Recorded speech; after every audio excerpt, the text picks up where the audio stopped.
కారకుడు, ఈ ఆశీర్వాదానికి కారకుడండి.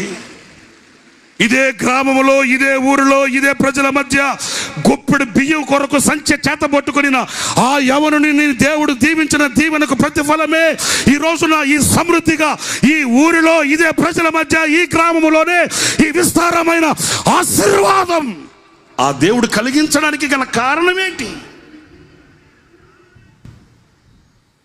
ఆకలికి తట్టుకోలేక ఇదే అమరావతి రోడ్డు చింత చెట్ల కింద కూర్చొని చింత చిగురాకు తిని ఇదే అమరావతి నడి రోడ్లలో ఈ చింత చెట్ల కింద స్పృహ కోల్పోయి నురుగు కక్కుతూ పడిపోయిన ఆ యవనుని, ఆ సేవకుని యొక్క ఆశీర్వాదం యొక్క ఆ ఫలం ఇదిగో ఈ విస్తారమైన ఈ పంట మన కనులకు కనబడుతుంది. ఈ రోజున ఈ ఆశీర్వాదానికి కారణాలు ఏంటి?